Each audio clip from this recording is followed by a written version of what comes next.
Welcome to the Work Trends podcast from Talent Culture. I'm your host, Megan Mbiro.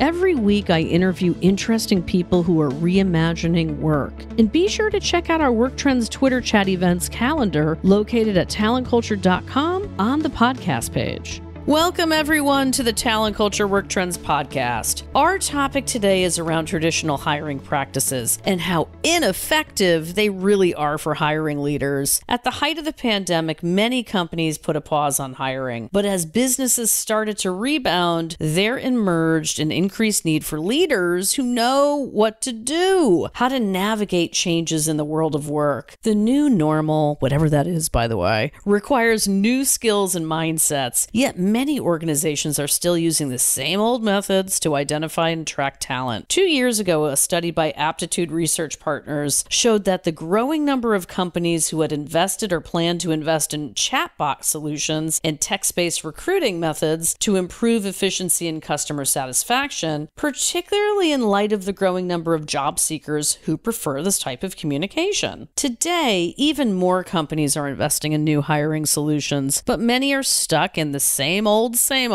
So today, I'm going to be discussing hiring practices and how businesses can take hiring to the next level. And I'd like to welcome our very special guest today, Lou Adler.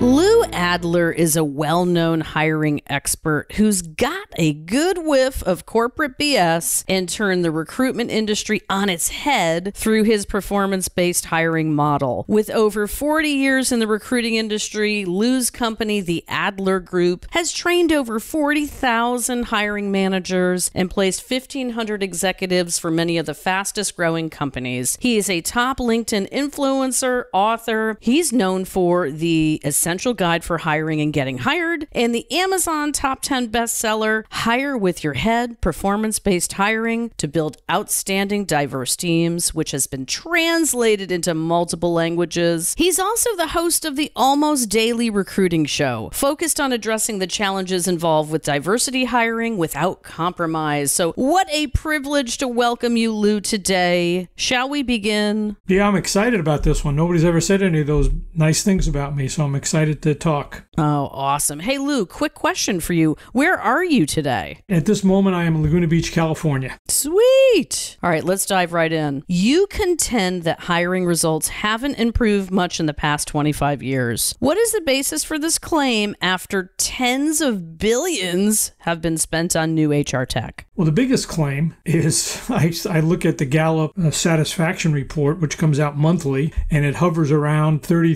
to 33% of people who are actually satisfied with their jobs. And that number hasn't changed in 25 years since they started taking it. And I saw a report last week in Fortune magazine, I think it was, might have been Forbes, that said 2/3 of new hires are disappointed in their job in the first 60 days and they want to leave. So as far as I'm concerned, things have not only not gotten better, they've gotten worse. And I contend I know the reasons why, but that's at least sufficient proof to say, hey, maybe we do have a problem. Yeah, no, and I'm with you, Lou. I think I have the same sentiment. I mean, really, we're still here having this conversation. And, let's bring in, and I'm going to air quote everybody, let's talk about the Great Resignation and all of the implications. I mean, what are you seeing here? And do you have suggestions for companies, recruiters, and job seekers around this? Well, to me, and it goes back to the underlying problem of why people are dissatisfied. And it really comes down to the point is people take jobs and they don't really know what the work is. And they don't know what the style of the manager is. And they don't know the quality of the team. And they're not 100% sure of what their expectations are. But they do see this big offer package that's 20% more than they were making. And it sounds good and they get lofty promises, you'll be doing this, this, and that, but they have very specific detail of what the package is on the start date. But 30 days later, there's no satisfaction from that. The satisfaction is driven by the work itself, the people, the company, the manager, the projects, the impact they're making. And people give that short shrift. They focus too much on the start date, not enough on the actual work they're doing. So to me, that's the underlying problem of dissatisfaction. And it's gotten worse because people are now trying to hire faster for more money. So now you got the Great Resignation, et cetera, et cetera, et cetera. Yeah, I also just think leaders out there, some of you are lazy. That's why you and I and many others in the industry, we're still having this conversation. And that's why I am and many other important people out here are talking about the candidate experience. Why is this always left behind? Why are we not dealing with the core issues of culture? Boy, you and I could just go on, but I have to tell you, I know that you believe that referrals are the key to improving quality of hire. While companies have embraced this idea, I understand that you don't think they've gone far enough. Why do you think this? Well, from a practical standpoint, and this happened just the other day, one of the recruiters in our training program said, I'm not getting enough referrals. I asked someone for referrals, I'm not getting them. And I said, well, that's not the way you get a referral. You don't ask someone, you go on LinkedIn, and LinkedIn Recruiter has a powerful technique where you can actually search on your connections.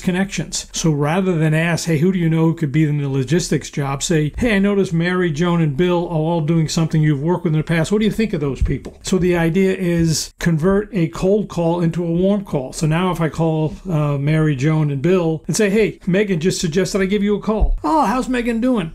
So the idea is proactively looking for referrals. Don't go begging for, hey, who do you know doing this? Who do you know doing that? Because all you're doing is perpetuate cold calls. So proactively get on the phone, talk to people. But even if you do that, which is a good idea, the candidate who was just referred to you is going to say, well, tell me about the job. Well, I don't know about the job. And you'll have this BS thing to talk about. So then the whole thing falls apart. So there's two bookends you have to do to pull it off. One is proactively search for names. The other one is proactively understand the job, at least at some level where you can articulate the key performance objectives and why it could be a good career move. Can't do that. All this other stuff's a waste of time. And that's what, as far as I'm concerned, the tens of billions of dollars spent has been a waste of time. I mean, I love the BS thing too, right, Lou? I mean, people don't want it anymore. They never wanted it to begin with. Don't get me wrong, but now more than ever, my gosh. No, I actually, sad to say, I think they do want it. I mean, I think candidates are as much at fault. I just put a poll up and asked people to put the money aside and think about the real job. And they, no, I'm not, if I don't get the money, I don't want to talk to anybody. Well, the idea is the money should be a negotiating item, not a filter to talk or not. So candidates have this mindset of,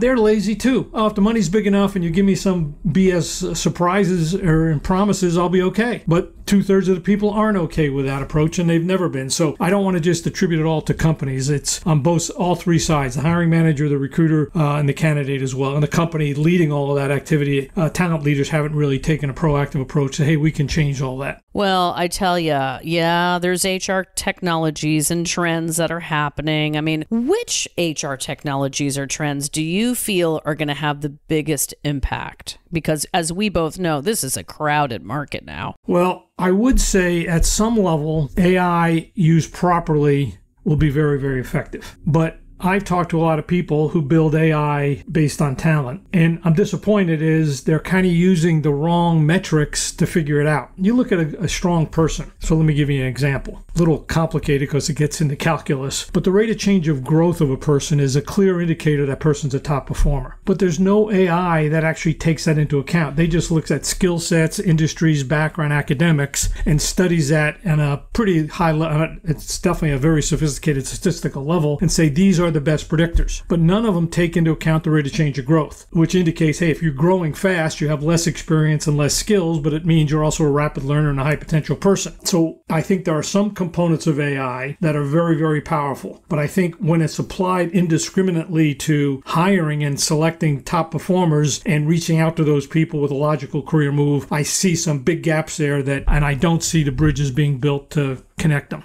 What's the biggest difference maker if you had the power over some of this? And you do, Lou. You got the power right now. You know, what would you do differently? Well, the truth is I don't have the power. I have the knowledge that I believe is correct, but I think you have HR leaders and companies that have a strategy designed, hey, let's fill jobs as fast as we can. And yet I believe the process of making that decision, should I hire this candidate? And from the candidate's perspective, should I take this job? That is a much more detailed, thorough evaluation. That's an investment on the company's standpoint in hiring this person and an investment on the candidate. Hey, should I invest my time in this company? And I don't think the tools that both sides use to make that decision are evaluated properly. I think people got competency models, they got behavioral interviewing. I think that's a Band-Aid solution, and I don't think they've really addressed the core problem. So that's what I believe to be true. We've been able to validate that in small pockets and with companies where the CEO says, yes, this is the way we're going to do it. But to put it at scale, it's very hard. Maybe we got to fill jobs. That becomes a higher priority. And probably business-wise, it is. Let's fill a job with whomever applies and the cheapest and fastest, and let's go forward.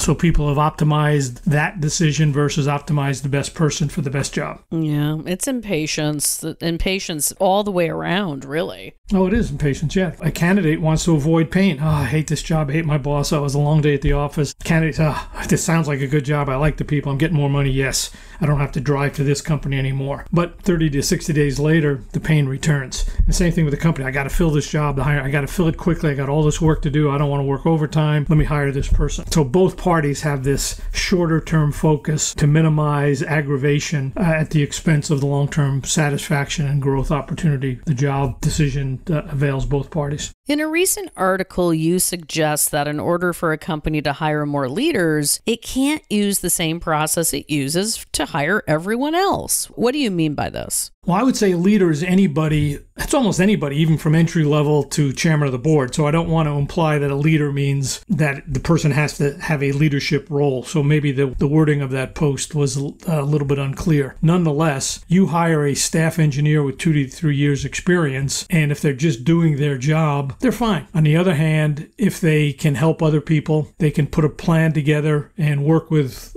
cross-functionally, guide people along, and even have an engineer can guide the product marketing people on how to best design a product. That's a leadership kind of a role, even though the person might still be a staff engineer. So the idea is that to hire those kind of people that think that way, that have those kind of capabilities to help others, help whatever their role is, whether it's engineering, accounting, marketing, it doesn't matter. Everybody can have that outsized influence. I don't think companies look at that. I mean, all those attributes I just said, where does the AI pick that stuff up? It doesn't. It just picks up, hey, you got 3 years experience, you got these skills, you got this academic background. Yes, hire you, and you're disappointed, so you'll take this job because it pays 10% more than the job down the street, and yet the job down the street might be a better career move for you. So it's all of those issues that go into the hiring decision, and I think people have tried to simplify it using criteria that doesn't really predict the best decision on both sides of the table. What single piece of advice would you give to companies, talent leaders, or hiring managers on how they can improve their hiring results? I have one client right now. It's about a $300 million company. They've got about 300 stores around the country, and we're working directly with the CEO. And I told her, I said, if you want to implement performance-based hiring, you have to only do two things. Number one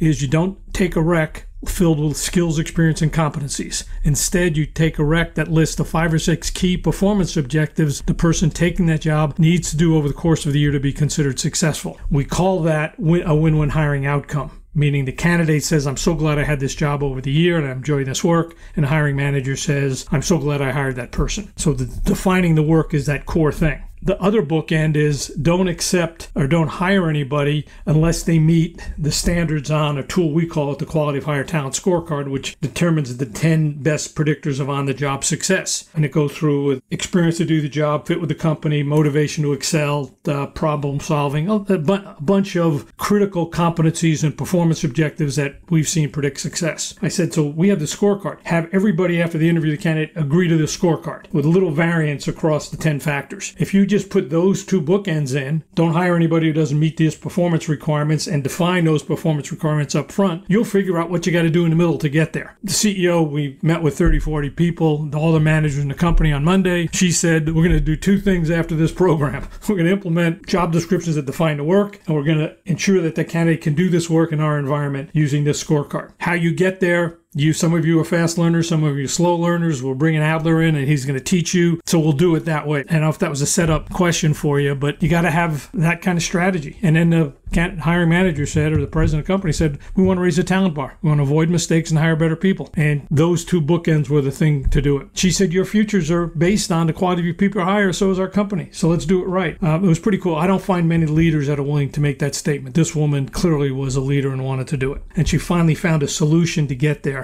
Performance. That's what it's really all about for all parties. So, I mean, why not get ahead of it, rather than dealing with the headaches 3, 6, 9, and 12 months and beyond? I mean, I have to say, you, Lou Adler, have a new book, and it's called Hire with Your Head. And in this, you describe the concept of win-win hiring. What does this mean, and how does this address all of the hiring challenges we have been discussing today? Well, as I said, I mentioned it earlier, or just a few minutes ago when I mentioned the outcome. When I call a candidate up, I tell the person, I have a couple of opportunities we're going to consider. So this is my recruiting pitch. I said, but the evaluation has to be based not on the start date package, although that's a part of it. We've got to look at a year from now. And a year from now, you, the candidate, have to see this as a clear career move. You're highly satisfied throughout that year, and you want to stay in the company because you're on a good career track. From our standpoint, from the company's perspective, the hiring manager has to say, I'm so glad we hired that person, and they're willing to invest more time and more opportunity and give you more opportunities. That's what we call a win-win hiring outcome. Hiring for the anniversary date, not the start date. The issue to get to that, though, requires a lot more work. It's not just, will you take this offer for this point in time? I have to understand the job. I have to understand the environment. The candidate has to understand, is this the right career move? Is it work that I'm intrinsically motivated to do? Can I work with this team? And can I work with the manager's style? It's a lot of variables that go along there. But our whole focus is, hey, spend more time with fewer people and make the right decision. It doesn't take any longer to do it right. But if you've got hundreds of people you're dealing with and hopefully making everybody happy, but the emphasis is on the start date package, you're going to make the wrong decision. On the other hand, if you talk with 10 or 15 good people who probably could do that work, invest more time with each one of them, you'll make the right decision. The candidate will make the right decision. Hiring manager will make the right decision. And most people don't want to do that. They want to make job changing a transaction where it's not. It's much more complicated than that. That's what win-win hiring is. Hiring for the anniversary date, not the start date. Anniversary date. How refreshing in this fast-paced world we're living in. Finally, Lou, what do you think is the biggest challenge facing recruiters and employers in the post-pandemic era? It's the same challenge that I had when you open this up, Megan. The same challenge 25 years ago. If a hiring manager isn't willing to define the performance objectives of the job, no progress will be made. And you can look at every book about research of what drives employee satisfaction. Even the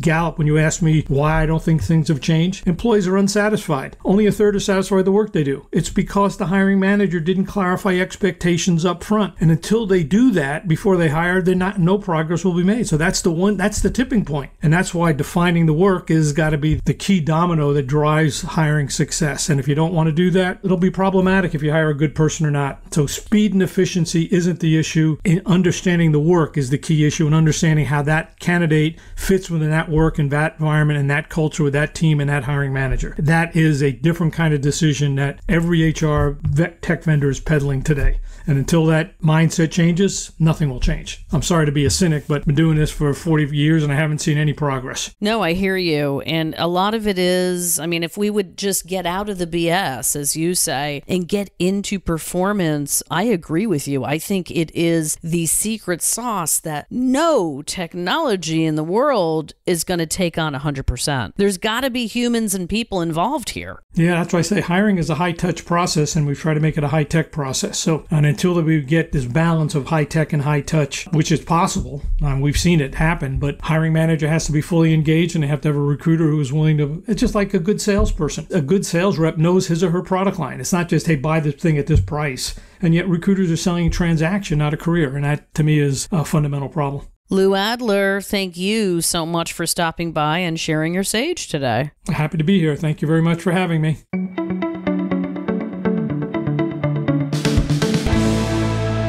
Hey, thanks for listening to the Work Trends podcast, your favorite source for all that's new and exciting in the world of work. If you love what we do here, make sure to share our podcast with your friends, your colleagues, the world. Why not? And don't forget to tune into our next episode. Catch up with you next time.